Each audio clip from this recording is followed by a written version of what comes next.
ఈరోజు నేను చెప్పే వాక్యం ఏంటి అంటే రెస్పాన్స్ టు గాడ్స్ డిసిప్లిన్. మరి దేవుడు క్రమశిక్షణ అనే విషయాన్ని నేర్పించినప్పుడు, క్రమశిక్షణ పెట్టినప్పుడు దానికి మనం ఎలా స్పందించాలి?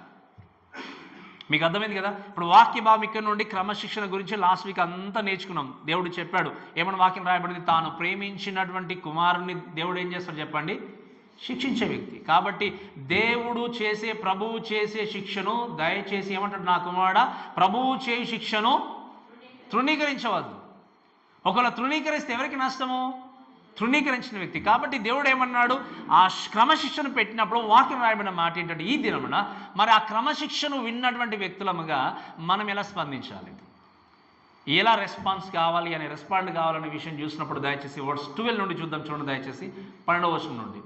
కాబట్టి ఏమన్నాడు, వడలిన చేతులను సడలిన మోకాలను బలపరుచుడి అని దేవుని యొక్క వాక్యలు చూస్తుంటున్నాం. ఫస్ట్ థింగ్ మీరు గమనించండి, ఎలా మనం రెస్పాండ్ కావాలి దేవుడు ఇచ్చినటువంటి క్రమశిక్షణకి ఎలా మనం స్పందించాలి అంటే, మొట్టమొదటి విషయం ఏంటి అంటే వినండి, బలహీనులుగా ఉన్నవారిని ఏం చేయాలి చెప్పండి, మనము బలపరచాలి.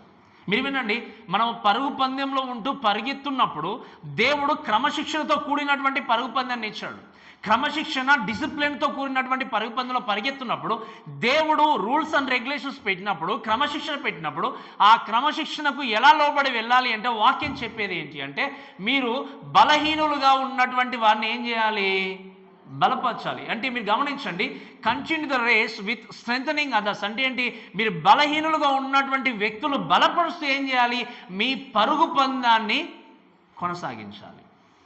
మనందరము కూడా మనం నేర్చుకున్నాం, క్రైస్తవ లేకపోతే వినండి, ఈ క్రైస్తవ పరుగు పందెంలో పరిగెత్తున్నప్పుడు ఈ పరిగెత్తుకుంటూ ఏం చేయాలి, ఇంకొక వారిని ఏం చేయాలి చెప్పండి, మనము బలపరచాలి. అందుకే యెషయా మనం చదువుకున్నాం 35వ అధ్యాయంలో చూస్తే, అక్కడ జనులందరూ కూడా చాలా నిరాశతో నిస్పృహతో ఉంటారు. ఉన్నప్పుడు అక్కడ చెప్పిన మాట ఏంటి అని అంటాడు, అక్కడ నుండి కోట్ చేయబడిన మాట ఏంటి అంటే, మీరు వినండి, వడలిన చేతులను సడలిన మోకాలను మీరు ఏం చేయండి, బలపరచండి. ఎందుకంటే మీ పక్షాన నిలబడి మిమ్మల్ని నడిపించేటువంటి దేవుడు ఆయనే అని చెప్పి దేవుని యొక్క వాక్యం మనం చూస్తాం. ప్రేమ దేవుని దయచేసే సమయంలో నేను మీకు జ్ఞాపకం చేసే విషయం ఏంటి అంటే, పరుగు పందెంలో మనం ఉన్నాం కాబట్టి దాన్ని పోలుస్తూ చక్కగా ఇక్కడ హెబ్రీయులకు రాసిన పత్రికలో ఆథర్ ఏం చేశాడు అంటే, మీరు చూడండి, వడలిన చేతులను సడలిన మోకాలు. నేను ఇదివరకు చెప్పాను మీకు, నేను కూడా బాగా రన్నింగ్ చేసేవాడిని. స్కూల్ టైంలో కానీ కాలేజ్ టైంలో కానీ రన్నింగ్ అంటే బాగా ఇంట్రెస్ట్ నాకు. 400 రేస్ రన్నింగ్లో ఒకసారి పరిగెత్తినప్పుడు ఇక రాగానే పడిపోయాను. అంతే. ఇక పడిపోయినప్పుడు ఏంటంటే కాళ్ళు చేతులు ఒకటే లాగడం, కనీసం వాటర్ తీసుకొని తాగడానికి కూడా ఓపికలేదు ఎందుకంటే మనం పరిగెత్తాలి, గెలవాలి అన్నట్టుగా. ఇక్కడ గమనించండి, పరుగు పందెంలో పరిగెత్తినప్పుడు మొట్టమొదటిగా ఏంటంటే చేతులలో చాలా పెయిన్ వస్తుంది. ఎందుకంటే ఈ చేతుల్లో బలం లేకపోతే మనం అడుగు ముందుకెళ్ళి, ఇప్పుడు నడవాలంటే కూడా ఏం చేస్తాం చెప్పండి, కొంతమంది ఇలా ఊపుతూ నడుస్తూ ఉంటాం. అంటే ఏంటి, మళ్ళీ పుష్ చేస్తూ ఉంటుంది. ఇప్పుడు పరుగు పందెంలో పరిగెత్తాలి అంటే ఇలానే పెట్టుకొని పరిగెత్తిన ఎప్పుడైనా చూసారా మీరు, కదిలించకుండా చేతులని ఎప్పుడైనా చూసారా? అలా పరిగెత్తాడు అంటే ఆ వ్యక్తి ఖచ్చితంగా విన్ కానీ లేకపోతే ముందుకు వెళ్ళాడు. మనం పరిగెత్తాలి అంటే ఏం చేయాలి, చేతుల్ని మనము కొంచెం ఏం చేయాలి, మనం ఊపుతూ పుష్ చేస్తున్నప్పుడు ఏం జరుగుతుంది అంటే మనం పరిగెత్తాం. సో ఇక్కడ ఏమన్నాడు, మీరు పరుగు పందెంలో పరిగెత్తున్నప్పుడు ఒకవేళ మీరు అలసిపోతే, అంటే ఏంటి, ఫిజికల్గా పరిగెత్తినప్పుడు మన చేతుల్లో ఎలాగైతే బలము క్షీణిస్తుందో, ఎలాగైతే నొప్పితో బాధపడతామో, మీరు పరుగు పందెంలో క్రైస్తవ పరుగు పందెంలో పరిగెత్తినప్పుడు ఏమన్నాడు అక్కడ, వడలిన చేతులను అన్నాడు. సడలిన మోకాలు అంటే మోకాలు విపరీతమైన నొప్పి వస్తుంది. ఇంకా మీకు తెలుసు, పరుగు పందెంలో ఏదైనా పరిగెత్తుంటే మీకు తెలుసు. ఎందుకంటే మనం ఇక యవనస్తులుగా పరిగెత్తాలంటే మనకంటే ముందు ఎవరు పరిగెత్తకూడదని పరిగెత్తే వాళ్ళం చాలా అంటే చాలా. ఇంకా 1 కిలోమీటర్స్ కానీ 2 కిలోమీటర్స్ కానీ కొన్నిసార్లు చాలా రోజులు పరిగెత్తే రోజులు ఉన్నాయి. మీరు గమనించండి, ఇటువంటి స్థితిలో ఉన్నటువంటి వ్యక్తి ఓకే, ఇంకా మధ్యలో పరిగెత్తున్నప్పుడు చేతులు నొప్పి పెడుతున్నాయి, మోకాళ్ళ నొప్పి వస్తుంది, ఇంకా నేనేం పరిగెత్తానులే అని చెప్పేసి ఆగిపోతే ఆ వ్యక్తి పరుగు పందెంలో విజయాన్ని పొందుకుంటాడా? పొందుకోలేడు. ఏం చేయాలి, వాటిని జయించి ఆ పెయిన్ను జయిస్తూ తన గురి అంతే ఏంటి అంటే గోల్ మీద పెట్టినప్పుడు ఖచ్చితంగా ఈ పెయిన్స్ అనేటివి తనకి ఎక్కువ కూడా శ్రమ అనిపించవు. మన జీవితం మీరు వినండి, ఒక క్రైస్తవుడుగా ఒక వ్యక్తి పరుగు పందెంలో పరిగెత్తున్నప్పుడు ఎవరైనా ఈ కాళ్ళు చేతులు నొప్పి వచ్చి నిజంగా ఈ క్రైస్తవ పోరాటంలో పరుగు పందెంలో నేను పరిగెత్తలేను అన్నప్పుడు నువ్వు చేయాల్సింది ఏంటి అంటే, నీ పరుగు పందెంలో నువ్వు క్రమశిక్షణ తప్పకుండా ఎవరైతే బలహీనులు ఉన్నారో అని ఏం చేయాలి చెప్పండి, ముందుకు తీసుకెళ్ళాలి. ఒక వ్యక్తిని ముందుకు తీసుకెళ్ళాలి అంటే నువ్వు క్రమశిక్షణ తప్పావనుకోండి ఏమవుతుందో చెప్పండి, ఇప్పుడు ఒక వ్యక్తి అక్కడ ఆగిపోయాడు అన్నప్పుడు నువ్వు కూడా ఆగిపోయి ఆయనతో పాటు కమ్యూనికేషన్ పెట్టావనుకోండి, కన్వర్సేషన్ పెట్టావనుకోండి, ఏమవుతుంది? పరుగు పందెంలో పరిగెత్తున్నప్పుడు ఒక వ్యక్తి కొంచెం ఆగిపోయాడు, నువ్వు కూడా ఆగిపోయావంటే నువ్వు కూడా అక్కడ వెళ్ళిపోతావు. కానీ తను వెంటనే పిక్ చేసుకుని ఇద్దరు వెళ్ళిపోతే ముందుకు వెళ్ళిపోవచ్చు. కానీ అక్కడ ఆగిపోయావు అనుకోండి, ఏమవుతుంది? నీ క్రమశిక్షణ ఒక లోపించి నువ్వు కూడా పరుగు పందెంలో గెలవలేవు. అలానే మీరు పరుగు పందెంలో పరిగెత్తుకుంటూ నీ ప్రక్కన ఉన్నటువంటి వ్యక్తి ఎవరైతే బలహీనుడుగా ఉన్నాడో, ఎవరైతే నిజంగా ఆగిపోతున్నాడో, ఎవరైతే నిజంగా స్ట్రగుల్ అవుతున్నారో వారిని ఏం చేయాలి అంటే బలపరుస్తూ ముందుకు తీసుకెళ్ళాలి. దేని కొరకు? పరుగు పందెంలో విజయాన్ని పొందడానికి. ఆ రోజు మోషే, మీరు గమనించి ఒకసారి చదవండి దయచేసి, ఎక్సోడస్ నిర్గమకాండము 17వ అధ్యాయము 10వ వచనం ఒకసారి చదవండి దయచేసి. 10-12 వచనాలు. నిర్గమకాండము 17వ అధ్యాయం 10-12 వచనాలు.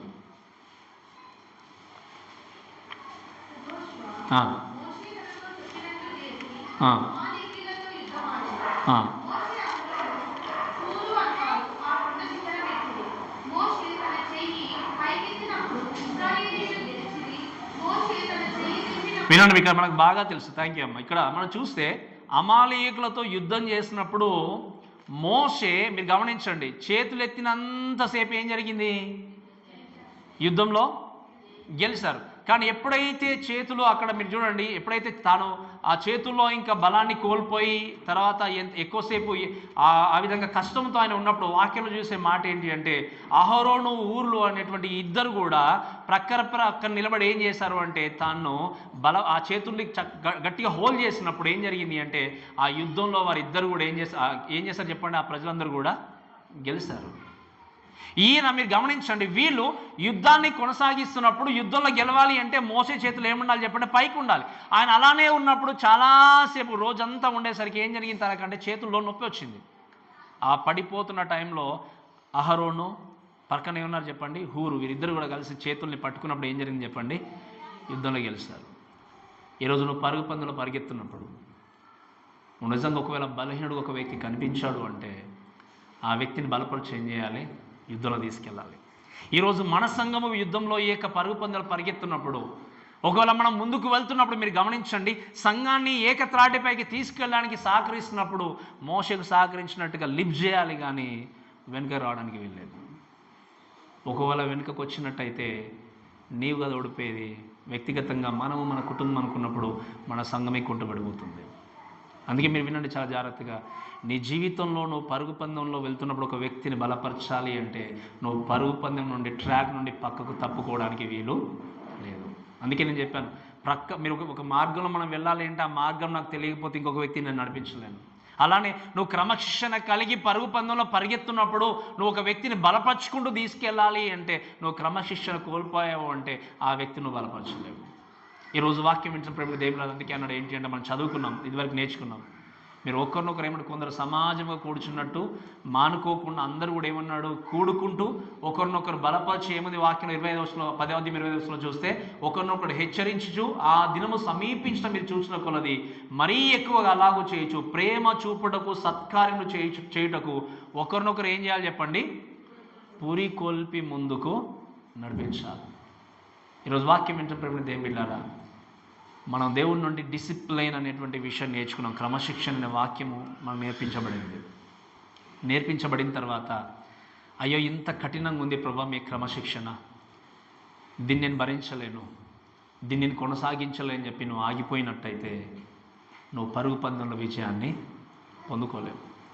మీరు వినండి, ఒక గమ్యస్థానానికి మనం చేరుకోవాలి అంటే పరిగెత్తే వ్యక్తి చాలా ఈజీగా పరిగెత్తున్నాడు అనుకోవచ్చు. మనం ఉసైన్ బోల్ట్ పరిగెత్తాడు, తెలుసు కదా, ప్రపంచంలో చాలా ఫేమస్ రన్నర్ మనం అనుకుంటాం. కానీ పరిగెత్తే వ్యక్తికి తెలుసు దాని ఎంత శ్రమతో కూడుకున్న పరుగు పందెం అని. ఈరోజు నువ్వు పరిగెత్తున్న పరుగు పందెం ఈజీ అని నేను చెప్పట్లేదు. నువ్వు దేవుని కొరకు బ్రతకడం అంత సులభం కాదు, దేవుని కొరకు జీవించడం అంత ఈజీగా ఉండే లైఫ్ కాదు.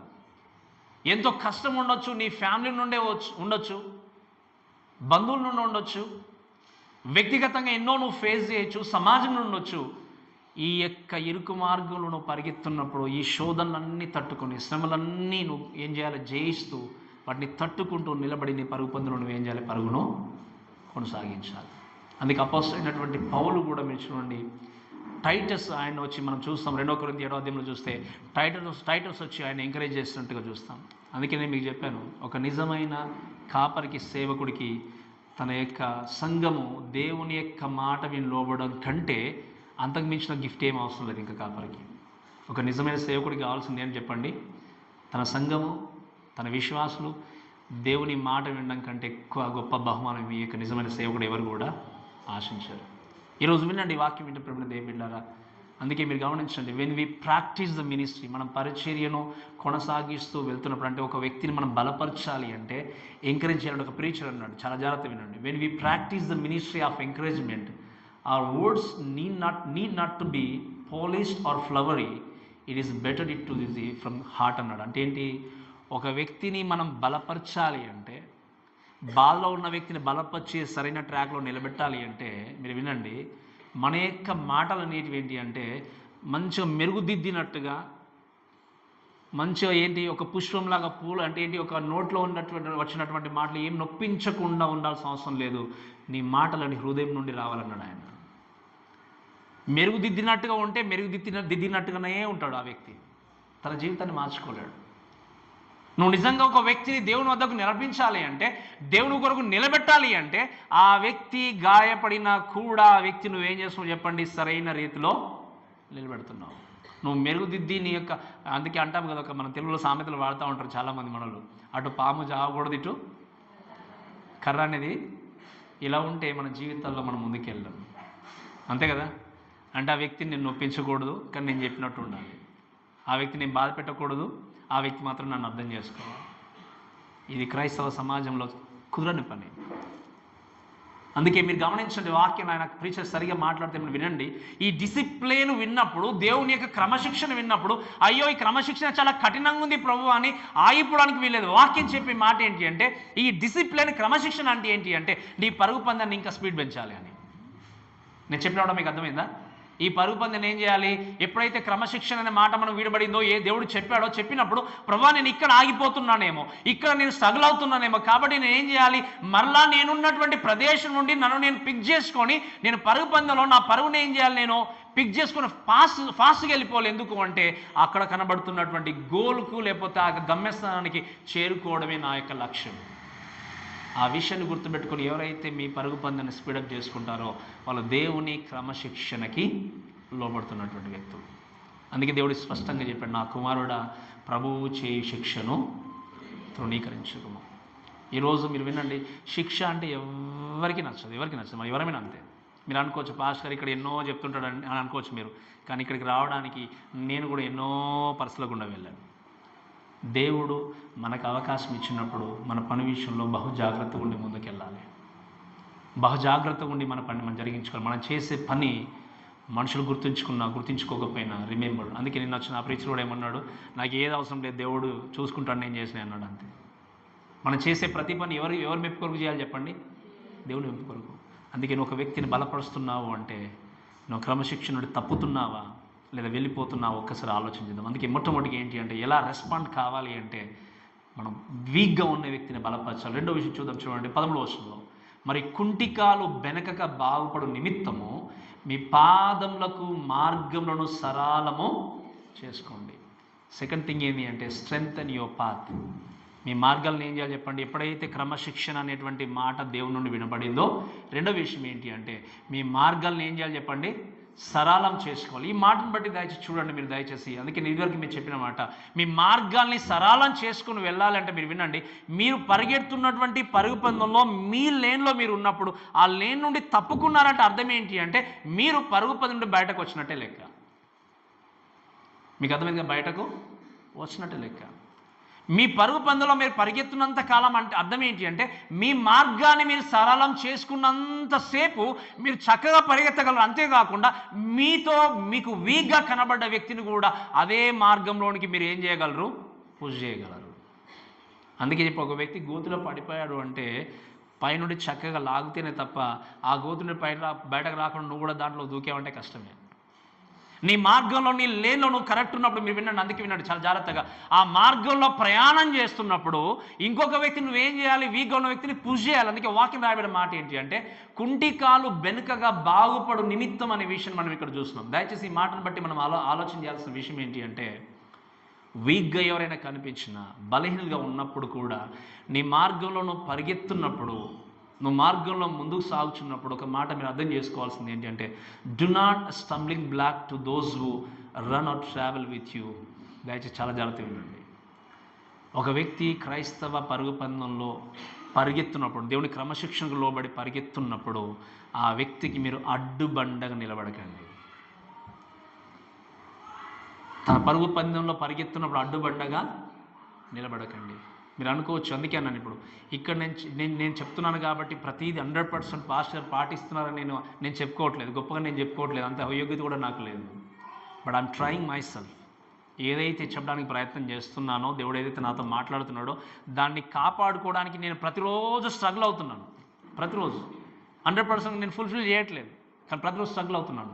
అందుకే మీరు గమనించండి, మనం ముందున్నప్పుడు మనం ఎప్పుడైతే ఒక వ్యక్తి స్ట్రేట్గా చక్కగా దేవుని యొక్క సంధికి చేరాలి, పరుగు పందెంలో ఆ గమ్యస్థానానికి చేరాలనుకున్నప్పుడు ఒక వ్యక్తిని మనం ఎంకరేజ్ చేసే విధంగా కానీ ఎప్పుడు కూడా స్టంబ్లింగ్ బ్లాక్ ఉండకూడదు. అందుకే మీరు వినండి చాలా జాగ్రత్త. దేవుని యొక్క బిడ్డలారా, ఈ సమయంలో ఒక మాట నేను జ్ఞాపకం చేస్తాను. ఒక వ్యక్తి మన దేవుని యొక్క సంధికి వచ్చినప్పుడు, చక్కగా ముందుకు వెళ్తున్నప్పుడు, ఒకవేళ ఒకరు వచ్చి ఒకరు పాట పాడారు అనుకోండి, ఈ వీరి గొంతే బాగాలేదు, ఏం పాడారు చూడండి అంటాను. ఆ వ్యక్తికి ఆ మాట వినిపించింది ఏం జరుగుతుంది చెప్పండి? ఏం జరుగుతుంది చెప్పండి?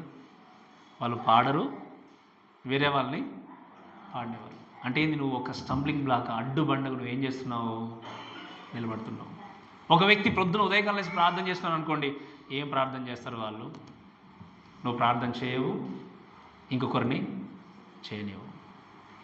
ఒకవేళ వాక్యం చెప్పినా, ప్రార్థన చేసినా, పరిచర్య చేసినా, లేదా పాట పాడినా, లేదా ఏది చేసినా ఏం జరుగుతుంది అంటే, ఒకవేళ చేయకపోయినా వాడిని డిస్కరేజ్ చేసినప్పుడు ఏం జరుగుతుందంటే, మీరు వినండి, దయచేసి వినండి. ఈవెన్ ఈ టైంలో మీరు అనుకోవచ్చు, భాష గారు కొన్నిసార్లు మన వాళ్ళు చేస్తుంటారు అంటే ప్రతిదానికి టైం ఉంది. అది కూడా నేను చెప్పాను. ఎంతో ఆశతో, ఎంతో చక్కగా వాళ్ళు పాడడానికి వచ్చిన ఏది చేసినా నువ్వు స్టంబ్లింగ్ బ్లాక్ నిలబెట్టయితే అర్థం ఏంటి అంటే, నువ్వు తప్పకుండా ఆ వ్యక్తిని ముందుకు చేయడం కంటే వెనుకలు అవుతున్నావు. అర్థం చేసుకోవాలి. ఒకసారి ఒక తండ్రి బాగా తాగుబోతూ, అప్పుడే తాగి వచ్చాడట. మళ్ళీ వెంటనే రెండవసారి తాగడానికి ఆ చల్లో మంచులో నడుచుకుంటూ బార్లోనికి వెళ్తుండట. కొద్ది దూరం, తన ఇల్లు వదిలి కొంచెం దూరం వెళ్ళగానే ఎవరు వస్తున్నారని చెప్పి వెనక తిరిగి చూశాడు. చూసేసరికి తన 6 సంవత్సరాల కుమారుడు మంచులో నడుచుకుంటూ వెళ్తే ఏం జరుగుతుంది చెప్పండి? మన పాదాల అడుగులు అక్కడ పడుతూ ఉంటాయి ముద్రలు. ఆ ముద్రల్లో కాలు వేస్తూ వస్తున్నాడు. అప్పుడు వెంటనే ఈ తండ్రి వెనక తిరిగి చూసి, వేర్ ఆర్ యూ గోయింగ్ అని అడిగాడు. ఎక్కడ వెళ్తున్నావు అన్నప్పుడు ఆ కుమారుడు చెప్పిన విషయం ఏంటంటే, I'm following your foot steps అన్నట్టు. ఏమన్నాడు చెప్పండి? నేను నీ యొక్క అడుగు జాడలో నేను నడుస్తూ అనుసరిస్తూ వస్తున్నాను అన్నట్టు. ఈరోజు నీవు ఒక మంచి స్థితిలో ఉండొచ్చు, నీ కుటుంబంలో కావచ్చు, ఒక యజమానుడిగా. నువ్వే తాగుపోతావు అనుకోండి, నీ పిల్లలు ఏం చేస్తారు? నువ్వు అనుకోవచ్చు, నేనే కదా తాగుతుంది, నా భార్యకు అలవాట్లేదు, నా కుమారులకు అలవాట్లేదు, నేను ఒక్కనే కదా అనుకోవచ్చు. కానీ నువ్వేం చేస్తున్నావు? ఇండైరెక్ట్గా నీ పిల్లలకు అది అలవాటు చేస్తున్నావు. అందుకే నేను చెప్పాను చాలాసార్లు, పాస్టర్ మళ్ళీ మాట్లాడుతున్నాను అనుకోదు, నీవే టైంకి రాలేదనుకోండి చర్చ్కి, నీ పిల్లలు ఏం చేస్తారు చెప్పండి? మీ పిల్లలు అదే అనుసరిస్తారు. త్రాగడమే కావచ్చు, వేరే ఇంకా ఏదైనా పని చేయొచ్చు. అందుకే నీ యొక్క అంటే కుటుంబంలోనే కావచ్చు, సంఘంలోనే కావచ్చు, ఒకవేళ నువ్వు చక్కగా ఫ్రంట్ లైన్లో ఉన్నప్పుడు నిన్ను ఫాలో చేసేటువంటి వ్యక్తులు ఉన్నారనే విషయాన్ని మర్చిపోకుండా, ప్రభా am I leading them to leading them to destination or am I leading them to only kind of things అనే విషయం తప్పకుండా నువ్వేం చేయాలి? పరీక్షించుకోవాలి. అందుకని ఎప్పుడు చెప్తాను మొదటి నుండి, ఎవరినైతే, ఎందుకంటే ఈరోజు ఈ కాలంలో ఎంతమంది చూస్తాం, పాస్టర్స్ తన వెనకాల ఒక గుంపును తయారు చేసుకుంటారు. నేను ఎప్పుడు ఒక మాట చెప్తాను, మనం ఎవరి యొక్క మీరు వినండి, సర్వెంట్స్గా ఉండాలి, ఎవరికి శిష్యులు ఉండాలి చెప్పండి? దేవుని యొక్క శిష్యులుగా. ఓ పలాని వ్యక్తి వస్తుంటే 10 మందిని వేసుకుని వస్తున్నాడు, ఎంతో పరిచయాలు ఉన్నాయి, నన్ను ఎవరు పట్టించుకుని నేను నేర్పించేది ఏంటంటే మిమ్మల్ని దేవుడికి శిష్యులుగా తయారు చేయడం. మీరు వినండి, మిమ్మల్ని అనుసరించి నడుస్తున్నటువంటి వ్యక్తిని మీరు గమనించండి. నువ్వు అడ్డుబండగా ఉంటున్నావా, లేదా నువ్వు దూరంగా ఉంటున్నావు, లేదా ఆ వ్యక్తి నువ్వు దూరంగా తీసుకెళ్తున్నావు, దేవుని వద్దకు తీసుకెళ్తున్న విషయాన్ని నువ్వు స్పష్టంగా ఆలోచించాలి. అందుకే దయచేసి ఒక మాట చూద్దాం, దయచేసి చూస్తే, do not allow your life to get out of line for spectators. అంటే ఏంటి? మీరు ఒకవేళ పరుగు పందెంలో పరిగెత్తున్నప్పుడు, మీరు వినండి, పక్కన వారు ఎంతో పరుగు పందెంలో పరిగెత్తున్నప్పుడు నేను చాలాసార్లు చెప్పాను, లాస్ట్ టైం కూడా చెప్పాను, నీ ప్రక్కన ఉన్నటువంటి మీ బంధువులే కావచ్చు, స్నేహితులు, మీ కుటుంబస్తులే కావచ్చు, హాయ్ హ్యాండ్ చేతులు ఊపొచ్చు, లేదా ఎంకరేజ్ చేయొచ్చు. వాళ్ళు చేతులు ఊపుతున్నారని చెప్పి అక్కడే స్లో అయిపోయాం అనుకోండి, పరుగు పందెంలో ఏమవుతుంది చెప్పండి? అందుకే do not cross your line because of spectators. ఆ రోజు ఏలియా 18వ అధ్యాయంలో మొదటి రాజుల గ్రంథంలో వెళ్ళాడు. మనకు తెలుసు, ఛాలెంజ్ చేశాడు. బయలు ప్రవక్తలు, ఇంకో ప్రవక్త 850 మంది ప్రవక్తలు అక్కడ ఛాలెంజ్ చేసినప్పుడు వినండి, చాలామంది అక్కడికి పరిగెత్తుకుంటూ వచ్చారు. ఆయన ఏమన్నాడు, ఏలియా మీరు ఎంతకాలం 2 తలంపుల మధ్య మీరు ఉంటారనుకున్నప్పుడు చాలామంది పరిగెత్తుకుంటూ వచ్చారు. ఎందుకో తెలుసా మీకు? ఈ ఛాలెంజ్లో ఎవరు నెగ్గుతారో, దేన్ని అనుసరించాలో చూద్దామని వచ్చారా? మీకు తెలుసా ఎందుకు వచ్చారో వాళ్ళు? They came as a spectators. అంటే ఏంటి, ఏం జరుగుతుందో చూడడానికి వచ్చారు, కానీ నిజంగా ఎవరు గెలుస్తారో వారిని బట్టి మనం అనుసరిస్తామని రాలేదు వాళ్ళు. వాక్యం అదే జరుగుతుంది. తర్వాత ఈ ఏలియా నిలబడి ప్రార్థన చేసినప్పుడు ఆకాశం నుండి అగ్ని దిగి వచ్చి, మీరు వినండి, దాన్ని కాల్చి వేసిన, దహించి వేసిన తర్వాత యెహోవా దేవుడే గొప్పవాడు అని చెప్పి వారందరూ కూడా దేవుని దగ్గరకు వచ్చినట్టుగా లేదు వాక్యంలో. అంటే ఏంటి, they came as a spectators. అంటే ఏంటి, వాళ్ళ గురించి మీరు వినండి, అటువంటి వ్యక్తుల కోసము నీ యొక్క పరుగు పందాలను పక్కకు తిప్పుకోవడానికి వీల్లేదు, నీ యొక్క బౌండరీని, నీ యొక్క ట్రాక్ని మార్చుకోవడానికి వీల్లేదు. ఈరోజు వాక్యం వింటున్న దేని బిడ్డారా, నువ్వు ఎన్నో సందర్భాల్లో వాక్యాన్ని వింటున్నావు, ఎన్నో సందర్భాల్లో వాక్యాన్ని ధ్యానిస్తున్నావు. స్పెక్టేటర్స్గా మిగిలిపోయినంత కాలము నీ జీవితంలో నువ్వు ఎప్పుడు కూడా దేవుని కొరకు బ్రతకలేవు. కమిట్మెంట్ లేకపోతే దేవుని కొరకు జీవించలేవు. కాబట్టి ఈ యొక్క వాక్యాన్ని వింటున్న మన అందరం కూడా అర్థం చేసుకోవాల్సింది ఏంటి అంటే, నీ జీవితం ద్వారా నిజంగా ఒక వ్యక్తికి ప్రార్థన జీవితాన్ని పరిచయం చేస్తున్నావా?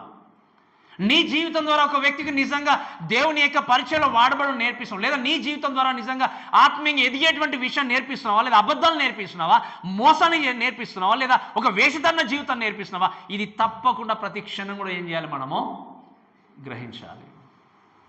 అందుకే చెప్పాను, మెరుగుపరిచినట్టుగా మాట అంటే ఏం బాధపడతారో అనే విధంగా నువ్వు వ్యక్తిని ఎప్పుడు నాశనం చేయడానికి వీల్లేదు. ఎందుకంటే ఈరోజు బాధపడవచ్చు, కానీ రేపు వారు ఏం చేస్తారు చెప్పండి, దేవుని కొరకు గొప్ప సాక్షులు ఉంటారు. అందుకే ఈ విషయం జ్ఞాపకం చేసుకుంటూ దయచేసి మీరు చూడండి, ముందుకు వెళ్ళినట్టయితే మనము ఎన్నో విషయాలు ఈ వాక్య భావం నేర్చుకుంటూ మనం చూస్తాము. ఆయన అన్నాడు ఏంటంటే, బెనుకక అంటే కుంటికాల బెనుక బాగుపడి నిమిత్తము మీ పాదములకు మార్గమును సరళము.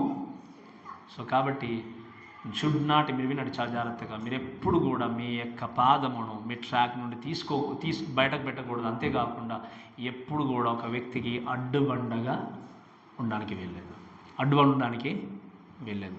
దయచేసి 3వ విషయం చూద్దాం. చూడండి, రెస్పాన్స్ టు ద దేవుని యొక్క డిసిప్లిన్ గురించి మాట్లాడితే 14వ వచనం, అందరితో సమాధానము పరిశుద్ధత కలిగి ఉండకు ప్రయత్నించండి, పరిశుద్ధత లేకుండా ఎవడు కూడా ప్రభువుని చూడలేడు.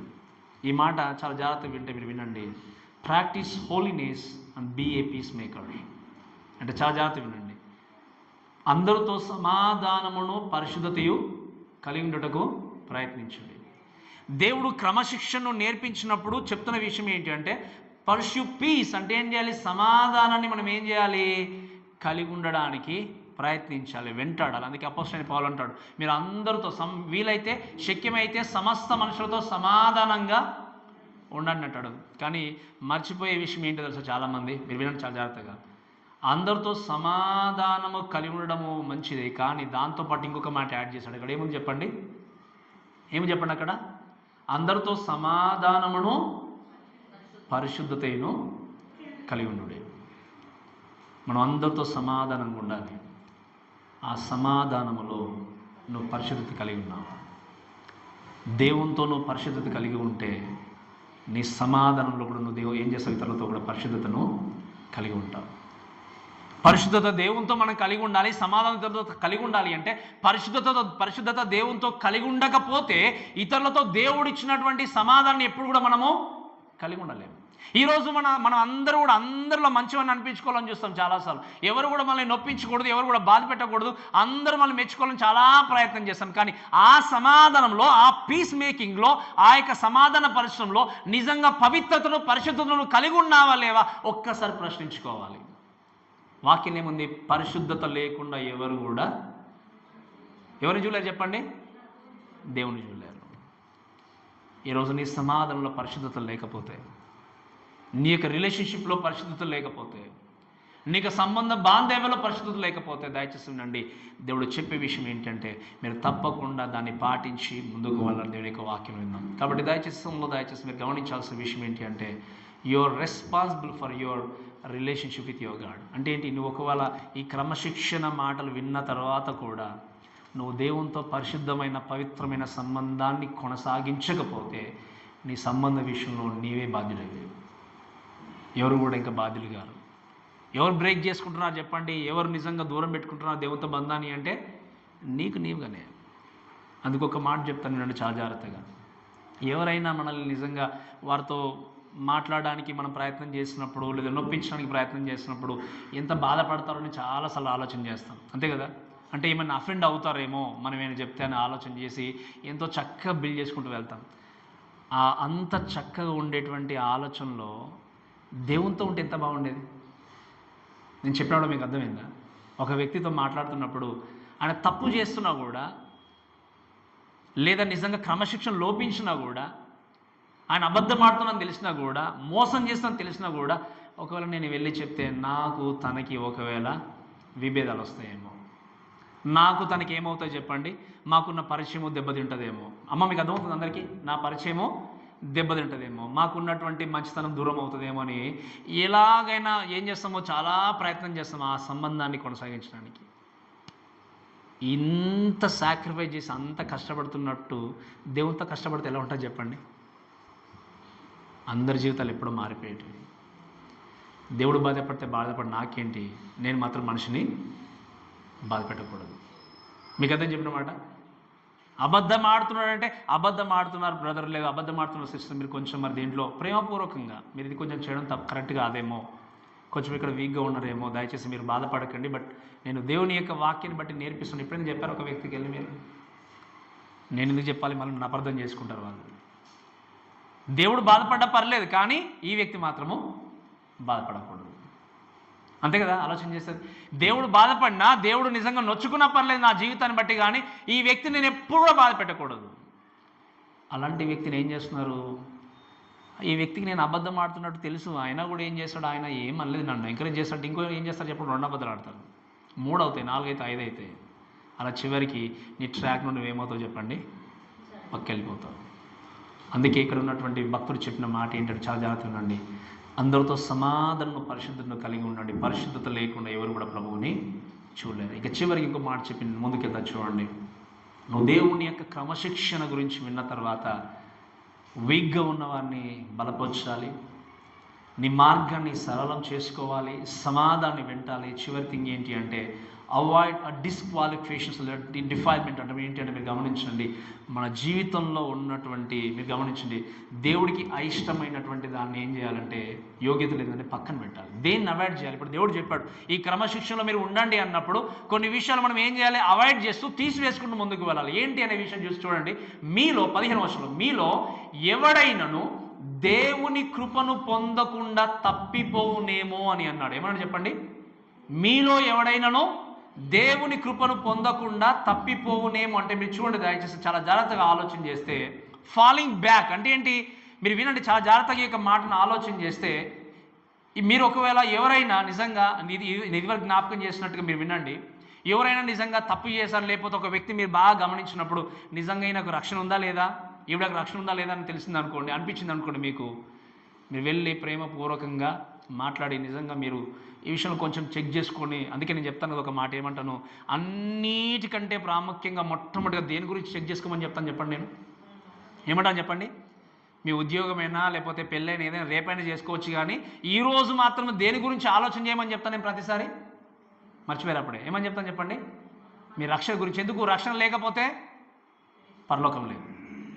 ఉద్యోగం లేకపోయినా పరలోకం వెళ్తావు, పెళ్ళి కాకపోయినా పరలోకం వెళ్తాం, పిల్లలు లేకపోయినా పరలోకం వెళ్తాం, ఈ లోకంలో ఏది లేకపోయినా పరలోకం వెళ్తాం. కానీ రక్షణ లేకుంటే మాత్రము అవన్నీ ఉండాలి. కానీ రేపు అనే ఒక ఆప్షన్ ఉంది మనకి, నేను చాలాసార్లు చెప్పాను. కానీ రక్షణ లేకుండా ఈరోజు మరణిస్తే ఒక వ్యక్తి పరలోకము వెళ్ళాడు. కాబట్టి ఒక వ్యక్తిని రక్షణ లేకుండా కనబడ్డా, తప్పులో కనబడ్డా, మోసంలో కనబడ్డా, వెళ్ళి ప్రేమతో ఏం చేయాలి? ఈ విషయంలో నిజంగా నాకు కొంచెము కరెక్ట్గా లేదు, మీరు దయచేసి చెప్పండి అంటే, ఒకవేళ మీరు గమనించండి, ఏదైనా ప్రేమపూర్వకంగా చెప్పి వారు తెలుసుకుంటే, ఒకవేళ నేర్చుకోకపోతే, లేదా ఎక్కడికైనా ఎవరైనా మీకు ఇష్టం వాళ్ళ దగ్గరికి వెళ్ళి నేర్చుకోండి అని ఒక మాట మనం చెప్పడానికి ప్రయత్నం. కానీ అందుకే చెప్పాను, నేను చెప్పి వెళ్తే ఏ విధంగా అఫెండ్ అవుతారు. అందుకే వాక్యం ఒక మాట ఉంది, సిలువను గూర్చిన వార్త నశించుచున్న వారికి వెర్రితనము కానీ, గట్టిగా చెప్పాలి, రక్షింపబడుచున్న మనకి. కానీ మనం ఏం చేస్తాము? వెర్రితనము కలిగిన వ్యక్తుల్లాగా. మీరు వినండి, the cross is always offence to many people. సిల్వను కూర్చున్నటువంటి వార్త చాలామందికి అఫెండ్ అవుతూనే ఉంది. మరి అలాంటిది మనం కూడా ఒక వ్యక్తి అఫెండ్ అవుతాడేమో, ఒక వ్యక్తి బాధపడతాడేమో చెప్తే నేను కూర్చున్నంతకాలం మీరు వినండి, ఆ వ్యక్తిని మీరు ఖచ్చితంగా ఏం చేస్తున్నారు, ఆత్మీయంగా మీరు తనని వీక్ చేస్తూనే ఉన్నారు. ఈరోజు వాక్యం ఇంటి ప్రేమ దేవుళ్ళు అందుకే మీరు వినండి, పాస్ గారు ఒక్కోరే ఏదైనా చూసినప్పుడు అందుకే ఒక వ్యక్తి అన్నాడు, ఒక preacher, pastor is the loneliest person in the congregation అన్నాడు ఆయన. పాస్టర్ గారికి తెలిసిందనుకోండి, పాస్టర్ గారు చెప్తారు ఇలా తెలిసింది అంటే, పాస్టర్ గారు ఎప్పుడు మమ్మల్ని ఎలా అంటాడు, ఇంకా ఖండిస్తుంటాడు ఎప్పుడు, ఈయనంత మంచోడు కాదు. పాస్టర్ గారు నిజంగా ఇది ఉంటే చెప్పేస్తారు. పాస్టర్ గారు చెప్పేది మరి కనబడ్డప్పుడు చెప్పేది, ఒకవేళ తప్పు కనిపిస్తుంది అలా అని చెప్పి పాస్టర్ గారు పరిశుద్ధుడు పవిత్రుడు ఏ మిస్టేక్ లేదని నేను చెప్పట్లేదు. I have lot of mistakes. నేను కూడా అందుకే చెప్పాను, 2 edges, దీన్ని ఏమంటారు చెప్పారు, 2 అంచులు గల ఖడ్గము. ఒకవైపు మిమ్మల్ని కట్ చేస్తే ఇంకోవైపు ఏం చేస్తుంది, ఇది నన్ను కట్ చేస్తుంది. అందుకే పాస్టర్ గారు చెప్పినంత ఓపెన్గా, పాస్టర్ గారు చెప్పినంత క్లియర్గా వేరే వాళ్ళు వచ్చి అమ్మ నువ్వు ఇది చేస్తున్నారు బ్రదర్ అని ఎవరు కూడా మీకు చెప్పలేదు. ఎందుకంటే అయ్యో ఇంతకన్నా మంచిదాన్ని అనుకున్నావు అమ్మ, మీరు ఇలా కూడా మాట్లాడతావు అన్నారు అనుకోండి, అప్పుడు ఏమవుతుంది, ఎక్కడ నా రిలేషన్షిప్ బాగా పాడైపోతుందో. బ్రదర్ మీరు ఇలా చేయకూడదు అన్నప్పుడు, అయ్యో ఇంతకాలం నేను మంచోడు అనుకున్నాను బ్రదర్ మిమ్మల్ని, మీరు ఇలా అంటారు నన్ను అంటే అక్కడ పాడైపోతుందేమో. Let it be.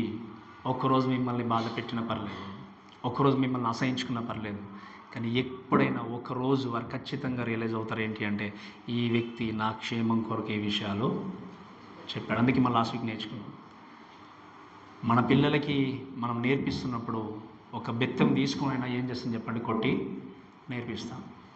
ఒక టీచర్గా నువ్వు ఉన్నావంటే ఇతరుల పిల్లల కంటే మీ పిల్లల మీద ఎక్కువ కాన్సన్ట్రేషన్ చేసి వేరే వాళ్ళకంటే మీ పిల్లల్ని ఎక్కువ నువ్వు శిక్షిస్తావు. ఎందుకు? వారిని ప్రేమిస్తున్నావు కనుక.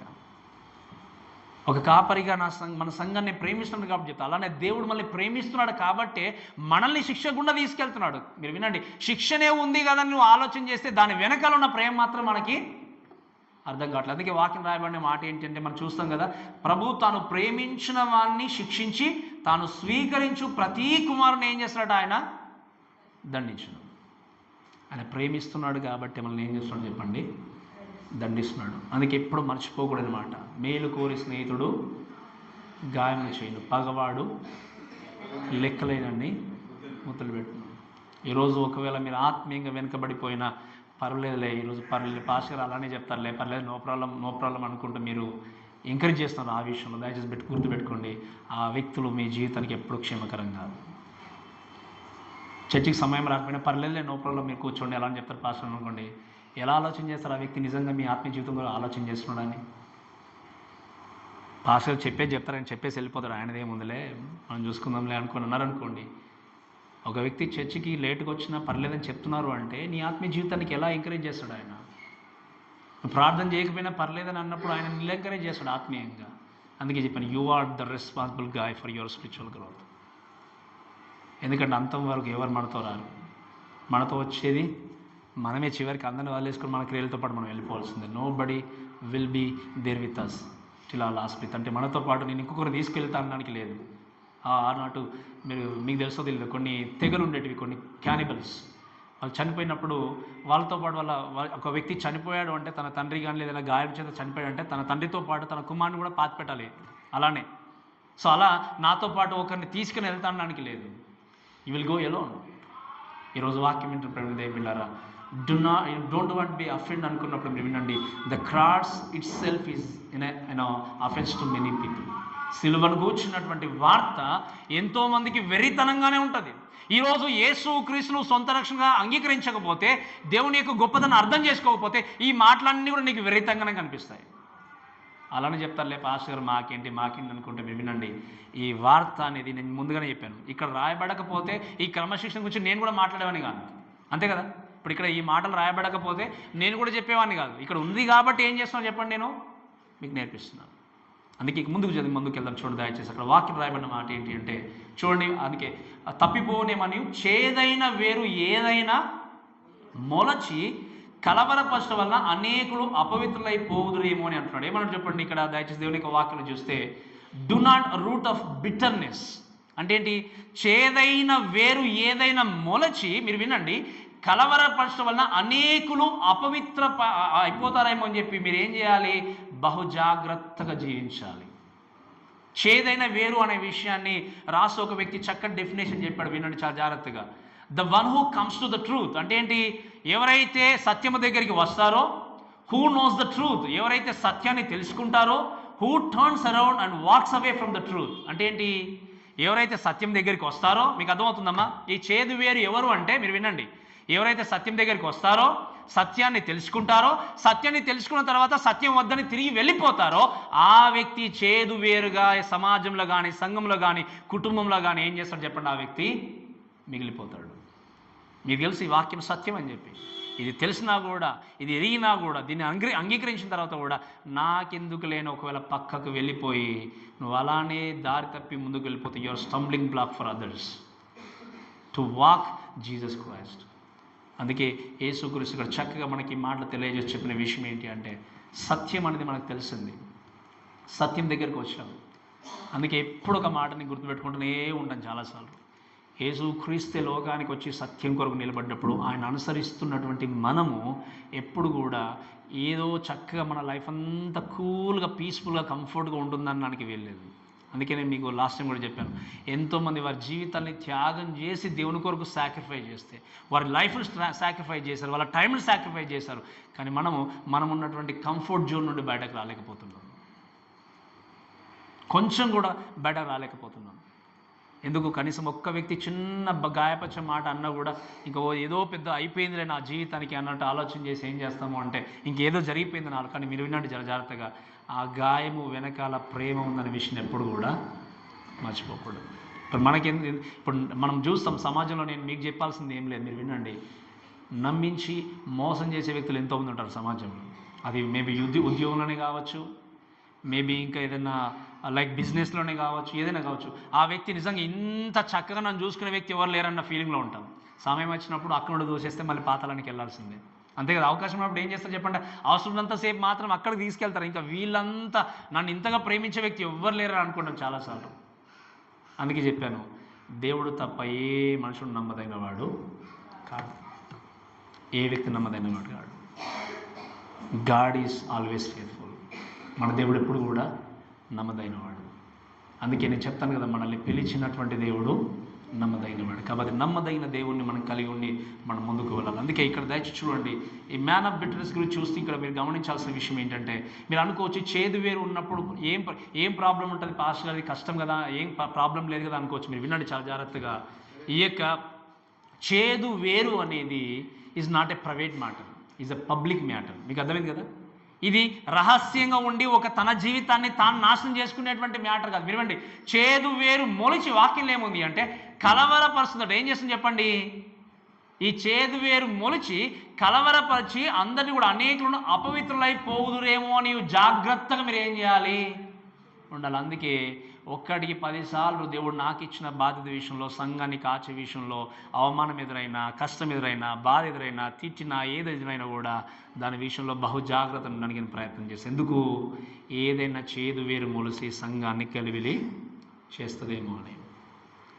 దేవుడు నాకు ఇచ్చిన బాధ్యత విషయంలో ముందుకెళ్ళడానికి ప్రయత్నం చేస్తాను. మీరు వినండి, ఇది నాట్ ఏ ప్రైవేట్ మ్యాటర్, ఒక వ్యక్తికి ఎఫెక్ట్ అయ్యే మ్యాటర్ కాదు. చేదు వేరు మొలిసింది అంటే అనేకులను తీసుకెళ్తుంది కాబట్టి మీరు వినండి. అందుకే వాక్యంలో చక్కగా చెప్పిన విషయం ఏంటి అంటే, అనేకులను అపవిత్రం చేస్తుందేమని చెప్పి మీరు ఏం చేయాలి? చాలా జాగ్రత్తగా ఉండాలి. వినండి, అందుకు ఒక వ్యక్తి అన్నాడు, when bitterness enters the church. మీరు వినండి, ఈ చేదు వేరు సంఘంలోనికి ఎంటర్ అయినప్పుడు యూనిటీ, లవ్, లోయాలిటీ ఎగ్జిస్ట్ అన్నాడు ఆయన. వాక్యానుసారమైనటువంటి యూనిటీ అని ఏమైపోతుంది? మాయమైపోతుంది. గ్రూపిజమ్స్ వస్తాయి, అంతే కదా? ఏమవుతుంది చెప్పండి? ఈ చేదు వేరు వచ్చిందంటే ఏమైపోతుంది చెప్పండి? ఇంకా సంఘాలలో గ్రూపిజం స్టార్ట్ అయిపోతుంది. ప్రేమ అనేది ఉండదు, కేవలం కపట ప్రేమలు మాత్రమే కనిపిస్తాయి. ఈ తగ్గింపు తత్వం ఉండదు, ఇవన్నీ కూడా వెళ్ళిపోతాయని చెప్పాడు. అందుకే అన్నాడు ఒకనా, every church ministry has been damaged by this kind of position అన్నాడు ఆయన. ప్రతి సంఘంలో ఉండే ప్రతి పరిచర్య కూడా ఈ చేదు వేరు లాంటి వ్యక్తుల ద్వారా ఏమవుతుంది చెప్పండి? సంఘం అనేది నాశనం అయిపోతుంది, అపవిత్రం అయిపోతుంది. ఎందుకు? They think about themselves, only themselves అంతే, ఇంక వేరే వాళ్ళ గురించి అవసరం లేదు. అందుకే నేను చాలాసార్లు చెప్పాను, మన సంఘం అనేది ఎప్పుడు కూడా we're not concentrating on quantity, we're always looking for quality. ఒక్క పూట కూటి కొరకు, 16వ వచనంలో, ఒక్క పూట కూటి కొరకు తన జ్యేష్ఠత్వ హక్కును అమ్మివేసిన ఏషావు వంటి భ్రష్టుడైన వ్యభిచారి అయిన ఉండునేమో అని జాగ్రత్తగా రిమెంబర్. ఒక్క పూట కూటి కొరకు ఏం చేస్తాడు చెప్పండి? ఏషావు ఏం చేస్తాడు చెప్పండి? ఏషావు ఆయన గురించి మీరు ఆలోచన చేస్తే కొన్నిసార్లు అయ్యో పాపం అనిపిస్తుంది. కానీ దాని వెనకాల మీరు అనుకోవచ్చు, దేవుడు నిజంగా ఎందుకు ఏషావుని పక్కన పెట్టాడు అనిపించవచ్చు. కానీ మీకు విషయం తెలుసా? ఏషావు లోక సంబంధమైన వ్యక్తి, ఎప్పుడో దేవుని ప్రేమించిన వ్యక్తి కాదు. ఆయన is a wealthy man. He was a wealthy man. ఎప్పుడు లోకాన్ని ప్రేమించిన వ్యక్తి కానీ దేవుణ్ణి ప్రేమించలేదు. కాబట్టి ఆయన ఏం చేస్తాడు? ఒక్క పూట కొరకు దేవుడిచ్చినటువంటి జ్యేష్ఠత హక్కును ఏం చేస్తాడు? ఆయన తిరస్కరించాడు. తిరస్కరించినప్పుడు దేవుని యొక్క వాక్యం మెచ్చుకోండి రాయబడిన మాట ఏంటి అంటే, అటువంటి వ్యభిచారి ఒకవేళ మీలో ఉన్నాడేమో, మీరు ఏం చేయండి? బహు జాగ్రత్తగా చూసుకోండి అని దేవుడు మనకు వార్నింగ్ ఇస్తూ క్రమశిక్షణ నేర్పిస్తూ వస్తూ చివరిగా చెప్పిన మాట ఏంటి అంటే, ఏషావు ఆ తర్వాత ఆశీర్వాదం పొందగోరి కన్నీళ్లు విడుచుచు దానికోసము, వినండి అమ్మ జాగ్రత్తగా, ఏషావు తర్వాత ఏం చేశాడు చెప్పండి? దాని కొరకు ఆశీర్వాదం పొందగోరి దాని కొరకు కన్నీళ్లు విడుచు శ్రద్ధతో వెతికినను మారు మనసు పొంద అవకాశం లేకుండా దొరకక విసర్జింపబడని మీరు ఎరుగు. కాబట్టి తాను అవకాశం ఉన్నప్పుడు ఏం చేశాడు చెప్పండి? దేవుని యొక్క ప్రేమకు ఆయన దేవుని ప్రేమను అంగీకరించలేదు, దేవుని ప్రేమను తెలుసుకోలేదు, లోకానుసంగా బ్రతికాడు. అవకాశం వెళ్ళిన తర్వాత ఆశీర్వాదం కోసం పరిగెత్తిన మీరు వినండి, ఆయన క్షమాపణ పొందుకోవాలని పరిగెత్తిన మీరు వినండి, but God has rejected him. దేవుడు ఏం చేశాడు చెప్పండి? ఆయన్ను విసర్జించాడు. ఈరోజు మనకి ఇంకా ఒక రోజు అనే సమయం ఉంది, ఇంకొక సమయం ఉంది. ఈరోజు ఒకవేళ చేదు వేరు లాంటి కలిగినటువంటి జీవితాన్ని కలిగిన వ్యక్తులు ఒకవేళ ఉన్నారేమో, ఏషావు లాంటి భ్రష్టమైన మనసును కలిగిన వ్యక్తులు ఉన్నారేమో. దయచేసి వినండి, ఆయన మరలా ప్రభా నన్ను క్షమించండి, నాకు అవకాశం ఇవ్వండి అని ప్రార్థన చేసి వాక్యం రాయబడిన మాట ఏంటంటే, కన్నీళ్లు విడిచుచు దానికోసం ఏం చేశాడట? మళ్ళీ శ్రద్ధగా వెతికాడట. కానీ అవకాశం లేకుండా ఏమైపోయింది చెప్పండి? ఆయన విసర్జింపబడ్డాడు. ఈరోజు ఈ వాక్యము స్పష్టంగా నీతో మాట్లాడుతున్నప్పుడు, ఈ యొక్క క్రమశిక్షణ నీకు నేర్పిస్తున్నప్పుడు, ప్రభువా మీరు నన్ను ప్రేమిస్తున్నారు కాబట్టి క్రమశిక్షణ నాకు నేర్పిస్తున్నాను, మీరు ప్రేమిస్తున్నారు కాబట్టి ఈ వాక్యము నాతో మీరు మాట్లాడుతున్నారు. ఈ వాక్యాన్ని నేను అంగీకరించి మీ క్రమశిక్షణలో నేను నడవాలి ప్రభువా అని ఎప్పుడు కూడా మనం గుర్తుపెట్టుకుంటూ ముందుకు వెళ్ళాలి. దయచేసి వినండి, దేవుడు మిమ్మల్ని ప్రేమిస్తున్నాడు కనుకనే ఈ మాటలు మీకు నేర్పిస్తున్నాడు. ఒక కాపరిగా నేను మిమ్మల్ని ప్రేమిస్తున్నాను కనుకనే ఈ మాటలు నేను బోధిస్తున్నాను. కాబట్టి గాయము చేయువాడు దేవుడే, గాయాన్ని కట్టువాడు దేవుడే. ఈరోజు కాబట్టి మనము ఏదో చక్కగా మెరుగుదిద్దినటువంటి జీవితాన్ని కలిగి ఉంటే ఈరోజు చక్కగా కనబడవచ్చు, అందంగా ఉండొచ్చు, అన్నీ ఉండొచ్చు, ఇలా చక్కగా మనుషులకు కనబడవచ్చు. అందుకే చెప్పాను, హృదయాంతరంగాన్ని ఎరిగినటువంటి దేవుడు ఆయన. అందుకే దావీదు లాస్ట్ వీక్ చెప్పాను కదా, దావీదు దగ్గరికి సమయలు వచ్చినప్పుడు అందరూ ఆయన అంటారు, ఆకరమని ఈయన అని చెప్తుంటప్పుడు ఏమంటాడు చెప్పండి? సమయాలు మాట్లాడితే ఏమంటాడు? మనుషులు పై రూపం లక్ష్య పెడతారు కానీ దేవుడు మాత్రమో ఏం చేస్తాడు చెప్పండి? అంతరంగమును హృదయమును పరిశోధించే దేవుడు ఆయన. ఈరోజు వాక్యం విన్న మన అందరం కూడా, అందుకే నేను చెప్పాను, ఈ వాక్యం నేర్చుకుంటున్నప్పుడు నన్ను నేను చాలా ఎగ్జామైన్ చేసుకున్నాను. వేర్ ఐఎమ్ ఫాలింగ్ అవే, మేము ఎక్కడ పడిపోతున్నాం, ఏ విధంగా అని చెప్పి నన్ను నేను చెక్ చేసుకున్నాను చాలాసార్లు. ఈరోజు వాక్యం విన్న మన అందరం కూడా దయచేసి మీరు అందరూ కూడా, దేవుడు డిసిప్లిన్ పెట్టాడు, క్రమశిక్షణ పెట్టాడు. ఈ క్రమశిక్షణ బట్టి ప్రభువా నా పరుగు పందంలో చక్కగా నేను పరిగెత్తున్నానా, లేదా ఒక వ్యక్తికి అడ్డుబండగా ఉంటున్నానా? నా మాట ద్వారా, నా క్రియ ద్వారా, నా ప్రవర్తన ద్వారా ఒక వ్యక్తిని మోసపుచ్చుతూ నా వైపుకు తిప్పుకుంటున్నానా? దేవా మీతో నేను నడిపిస్తున్నాను. ఒక్కసారి దయచేసి జ్ఞాపకం చేసుకోండి. Remember, one day everything will be exposed. ఏమవుతాయి చెప్పండి? వన్ డే అన్నీ కూడా బయలుపరచబడతాయి.